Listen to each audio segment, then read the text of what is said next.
আসসালামু আলাইকুম। আজকের এই ভিডিওতে জন্ম নিবন্ধন সংক্রান্ত গুরুত্বপূর্ণ একটি সমস্যা নিয়ে কথা বলবো। জন্ম নিবন্ধনে অনেক সময় আমাদের ইংরেজি ইনফরমেশনগুলো থাকে না। আপনারা হয়তো অনেকেই জানেন, সরকারি যেকোনো কাজে আপনি যদি আপনার জন্ম নিবন্ধনকে দেখান, সেটাতে যদি ইংরেজি ইনফরমেশন না থাকে তাহলে সেটা রিজেক্ট হয়ে যায়। তো আমরা অনেক সময় বাচ্চাদের জন্ম নিবন্ধনের জন্য আবেদন করতে চাই। আপনি যখনই সার্ভারে দেবেন তখনই দেখবেন যে ওটা হচ্ছে না। কারণটা হচ্ছে ইংরেজি যে ইনফরমেশনগুলো সেগুলো নেই। পাসপোর্টের ক্ষেত্রেও আপনি আপনার বাচ্চার পাসপোর্ট করতে চাচ্ছেন অথবা আপনার ছোট ভাই বোনের হয়তো জন্ম নিবন্ধন দিয়ে পাসপোর্টের আবেদন করতে চাচ্ছেন, দেখবেন যে সেটা নেবে না, পাসপোর্ট অফিস থেকে রিজেক্ট করে দেবে। কারণটা হচ্ছে সেখানে ইংরেজি ইনফরমেশনগুলো নেই। দর্শক, আজকের এই ভিডিওতে আমি আপনাদের দেখাবো যে কিভাবে আপনি আপনার যে জন্ম নিবন্ধন বা বার্থ সার্টিফিকেট সেটাতে ইংরেজি যে ইনফরমেশনগুলো, নিজের নাম, পিতার নাম, মাতার নাম, আরও আনুষঙ্গিক যে সমস্ত ইনফরমেশনগুলো, কিভাবে আপনি সেটা ইনক্লুড করবেন, চলুন দেখে আসি। সো ভিউয়ার্স, কম্পিউটার স্ক্রিনে চলে আসলাম। আপনি গুগলে যাবেন, গুগলে গিয়ে সার্চ করবেন জন্ম নিবন্ধন বা বার্থ সার্টিফিকেট। প্রথমে যে লিঙ্কগুলো আসবে এগুলোতে ক্লিক করতে হবে। তো অনেকেই এই লিঙ্কটাতে ক্লিক করে। এই যে আমি আপনাদেরকে দেখিয়ে দিচ্ছি, এই যে এই লিঙ্কটাতে ক্লিক করে অনেকেই আমাকে বলে যে ভাইয়া ইউজার নেম এবং পাসওয়ার্ড চাচ্ছে। তো এইটাতে আপনার কোনো কাজ নেই। আপনি এই যে এই লিঙ্কগুলোতে ক্লিক করবেন। যেই লিঙ্কগুলোতে ক্লিক করার পরে এরকম আসে। এটা আপনি মোবাইল দিয়েও করতে পারবেন। আমি আপনাদের সুবিধার্থে এই যে ওয়েবসাইট লিঙ্কটা, এটা আমি ডেসক্রিপশন বক্সে দিয়ে রাখবো। আপনি সেখানে ক্লিক করেও এই যে ওয়েবসাইটটা, এটাতে আসতে পারবেন। জন্ম নিবন্ধন যে অপশনটা দেখতে পাচ্ছেন, এটার উপরে ট্যাপ করে ধরে রাখবেন। তারপরে দেখবেন যে বেশ কিছু অপশন খুলে গেছে। তো যেহেতু ইংরেজি ইনফরমেশানগুলো আমাদের জন্ম নিবন্ধনে আমরা অ্যাড করতে চাচ্ছি, তো এই যে অপশনটা, এটাতে আমরা ক্লিক করে দেব। তারপরে এখানে যে লেখাগুলো রয়েছে এগুলো আপনি পড়ে নিতে পারেন।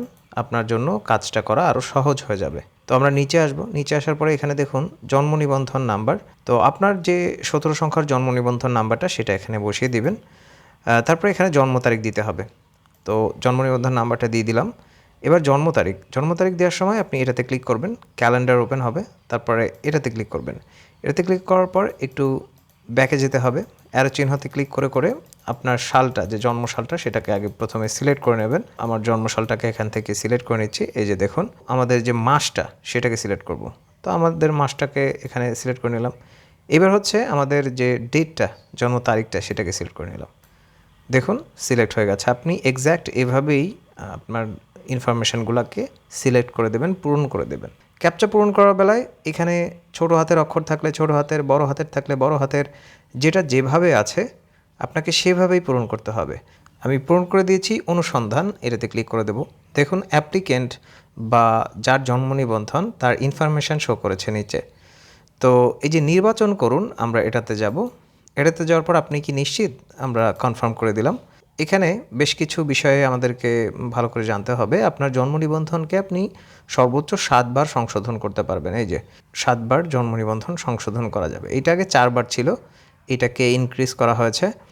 তো এবার হচ্ছে দেখুন সংশোধিত তথ্য নির্বাচন।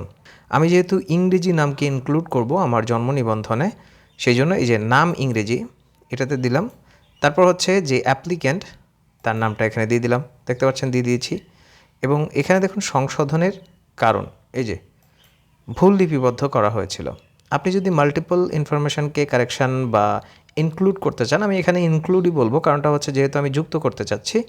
তো এই যে আরও তথ্য সংযোজন, এটাতে ক্লিক করব। এই যে নির্বাচন করুন, ধরুন পিতার নাম আমার জন্ম নিবন্ধনে, আমার যেহেতু অ্যানালগ জন্ম নিবন্ধন, তো সেক্ষেত্রে পিতার নাম, নিজের নাম, মাতার নাম, এগুলো হয়তো আপনার ইংরেজি নাম থাকবে না। তো সেই ক্ষেত্রে এই যে পিতার নাম ইংরেজি, এটাকে সিলেক্ট করে দিলাম। তারপর যে চাহিত সংশোধিত তথ্য, মানে যে তথ্যটা আপনি চাচ্ছেন আপনার যে জন্ম নিবন্ধন সেটাতে, এটাতে ক্লিক করলাম।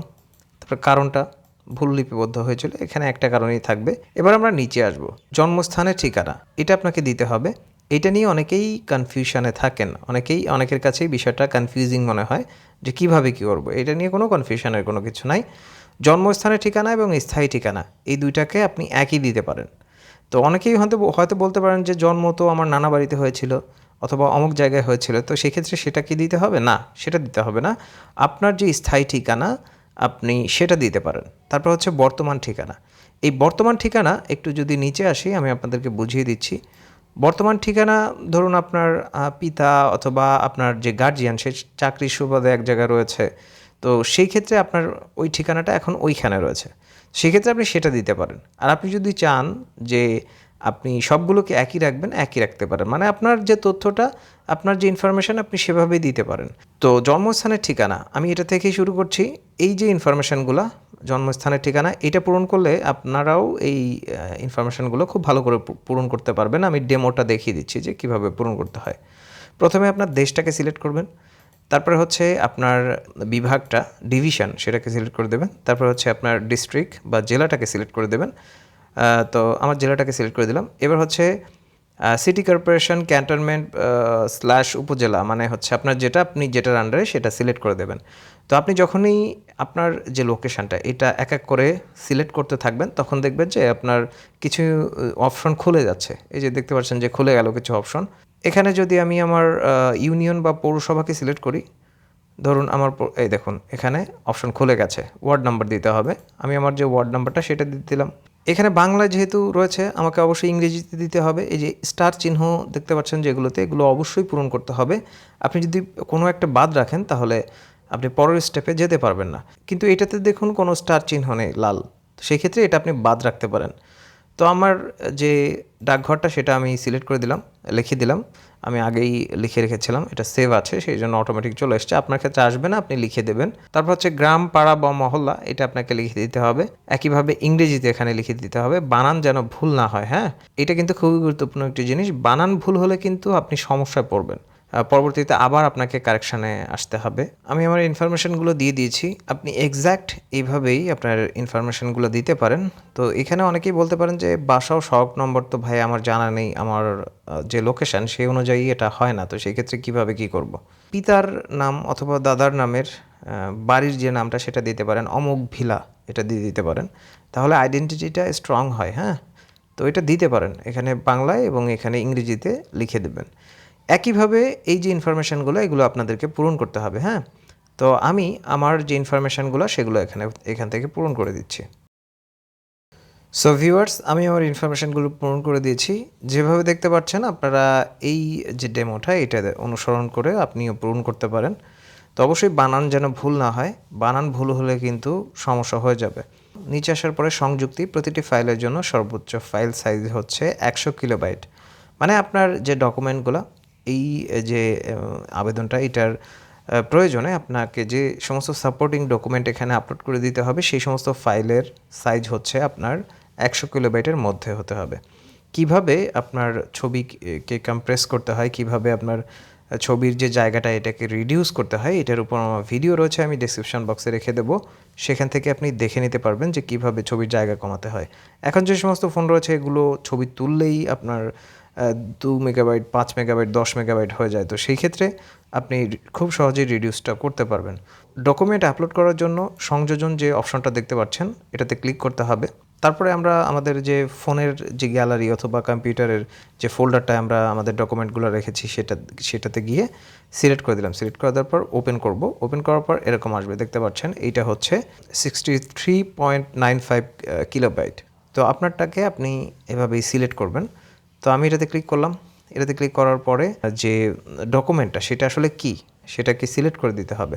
তো অ্যাপ্লিকেন্টের আমি এই যে নিবন্ধনাধীন ব্যক্তির এসএসসি সার্টিফিকেট, তো যেহেতু আপনি ইনক্লুড করতে চাচ্ছেন, তো আপনার অবশ্যই আপনার এসএসসি যদি সার্টিফিকেট থাকে সেই সমস্ত সার্টিফিকেটে আপনার অবশ্যই ইংরেজিতে সমস্ত নাম রয়েছে, প্রুফ তো দিতে হবে, তাই না? তো আমি এসএসসিটাকে সিলেক্ট করে দিলাম। এটা এভাবেই থাকবে। তারপরে এই যে স্টার্ট যে বাটনটা দেখতে পাচ্ছেন এটাতে ক্লিক করে দেবেন। তো এটা একটু লোড হবে, তারপরে এটা আপলোড হয়ে যাবে। এটা আপলোড হয়ে গেল। এবার হচ্ছে আবার সংযোজনে যাব। আরেকটা কী ডকুমেন্ট রয়েছে, একইভাবে যে অ্যাপ্লিকেন্ট তার যে জাতীয় পরিচয়পত্র এটাকে আমরা আমাদের ফোল্ডারে গিয়ে সিলেক্ট করে দিয়েছি। এবার হচ্ছে সিলেক্ট, এই যে নিবন্ধনাধীন ব্যক্তির জাতীয় পরিচয়পত্র সিলেক্ট করে দিলাম। এবার একইভাবে স্টার্ট বাটনে ক্লিক করব, এটাকেও আপলোড করে দিলাম। তো আমাদের ডকুমেন্ট দেওয়া শেষ। এবার হচ্ছে আবেদনকারী তথ্য, যে আবেদনটা করছে এটা কে করছে, পিতা হতে পারে, স্বামী হতে পারে, অন্যান্য এই যে সমস্ত সম্পর্কের বিষয়ে লেখা রয়েছে যে আবেদনাধীন ব্যক্তির সহিত সম্পর্ক, আইনানুগ অভিভাবক যদি থাকে তো সেক্ষেত্রে এটাকে সিলেক্ট করতে হবে। তো এই যে পিতা এবং মাতা, হ্যাঁ, পিতা দিলে পরে এই যে পিতা চলে এসছে, যেহেতু অ্যাপ্লিকেন্টের পিতার নাম পূরণ করা ছিল। মাতা দিলেও চলে আসবে। তো এই ক্ষেত্রে কিছু দিতে হবে না, শুধুমাত্র মোবাইল ফোন নাম্বার ছাড়া, হ্যাঁ, এবং এখানে যে ফোন নাম্বারটা দেয়া হচ্ছে সেই ফোন নাম্বারে একটি ওটিপি যাবে। সেই ওটিপিটা 10 মিনিটের মধ্যে এখানে বসাতে হবে। 6 সংখ্যার একটি এসএমএস যাবে এই ফোনটাতে, যে ফোন নাম্বারটা আপনি এখানে দিয়েছিলেন। আর ইমেইলটা হচ্ছে অপশনাল। এখানে যদি নিজকে সিলেক্ট করেন তাহলে নিজের নাম আসবে এবং এখানে ফোন নাম্বার দিতে হবে একইভাবে, পিতা, মাতা এবং নিজ। সেক্ষেত্রে কোনো ইনফরমেশান লাগবে না, বেসিক ইনফরমেশান ছাড়া। কিন্তু যদি অন্য কেউ হয়, পিতামহ, তাহলে সেক্ষেত্রে পিতামহর জন্ম নিবন্ধন নাম্বার, তারপরে আমি আবার দেখাচ্ছি, পিতামহী, মাতামহ, ধরুন অভিভাবক, হ্যাঁ, স্বামী, হয়তো স্বামী অ্যাপ্লিকেশনটা করছে, জন্ম নিবন্ধন নাম্বার দিতে হবে, তার জন্ম তারিখ দিতে হবে, তারপর হচ্ছে জাতীয় পরিচয়পত্রের নাম্বার দিতে হবে, এইটা অপশনাল। তারপর আবেদনকারীর নাম দিতে হবে, অবশ্যই জন্ম নিবন্ধনের উপর যেভাবে আছে সেভাবে দিতে হবে। এখানে নিজ রাখবো, আমি নিজেই আবেদন করছি। তো এখানে একটি ফোন নাম্বার দিয়ে দিচ্ছি, ফোন নাম্বারটা দিয়ে দিচ্ছি। এবার ওটিপি পাঠান, এটাতে ক্লিক করে দিব। তো ফোন নাম্বারে একটি ওটিপি চলে গেছে, তো আমরা ওটিপিটা এখানে বসাবো। তো ওটিপিটা বসিয়ে দিয়েছি, এবার সাবমিটে ক্লিক করব। ক্লিক করার পর আচ্ছা, এটা হয়ে গেছে। এই যে দেখতে পাচ্ছেন যে সাকসেসফুল হয়ে গেছে, আবেদনটি সংশ্লিষ্ট কার্যালয়ে দাখিল হয়েছে। এখানে আবেদন নম্বরটা রয়েছে, দেখতে পাচ্ছেন। তো তারপরে এখানে ডেট রয়েছে, দেখুন, আবেদন প্রিন্ট করে সংশ্লিষ্ট কাগজপত্র সহ, প্রয়োজনীয় কাগজপত্র সহ আপনাকে এই যে তারিখটা, এই তারিখের মধ্যে আপনাকে আপনার যে কার্যালয়, আপনি যেটার আন্ডারে, সেইখানে গিয়ে যোগাযোগ করবেন। আর আবেদনপত্র ডাউনলোডের যে বিষয়টা, এটা এই যে আবেদনপত্র প্রিন্ট, এটাতে ক্লিক করলে এরকম আসবে। আপনাকে এখান থেকে কিছু করতে হবে না। আপনি যেটা করবেন সেটা হচ্ছে, আপনি এই যে স্টেপটা, এটার একটা স্ক্রিনশট দিয়ে রাখতে পারেন, সেটা কম্পিউটার বা মোবাইল থেকে। আর আপনি করবেন কি, আপনার ফোনের যে ব্রাউজার, ক্রোম ব্রাউজার হলে পরে এখানে যে প্রিন্ট যে অপশনটা দেখতে পাচ্ছেন, এই যে সেভ অ্যাজ পিডিএফ দেখতে পাচ্ছেন, এইটা আপনাকে নিয়ে যেতে হবে। এটাই আপনার আবেদনের যে প্রমাণক সেটা। আর আবেদনপত্রের উপর নাম্বার তো রয়েছে, তাই না? সেভ অ্যাজ পিডিএফ, এটা এভাবেই থাকবে। এই যে সেভ, এটাতে ক্লিক করে সেভ করে নেবেন। এটাই আপনি আপনার বাকি কাগজপত্রের সাথে প্রমাণক হিসেবে নিয়ে যাবেন। আপনি যে আবেদনটা করেছেন এটাই হচ্ছে প্রমাণক। দর্শক, আশা করছি ভিডিওটা আপনাদের কাছে ইনফরমেটিভ মনে হয়েছে। যদি সেরকমটা হয় তাহলে অবশ্যই লাল যে সাবস্ক্রাইব লেখা বাটনটা রয়েছে ওটাতে ক্লিক করে সংযুক্ত থাকতে পারেন। যারা এই ভিডিওটা ফেসবুক থেকে দেখছেন তারা অবশ্যই ফলো বাটনে ক্লিক করে রাখবেন আর নতুন নতুন ভিডিও পাওয়ার জন্য। আল্লাহ আপনাদের সবাইকে ভালো রাখুন। আসসালামু আলাইকুম।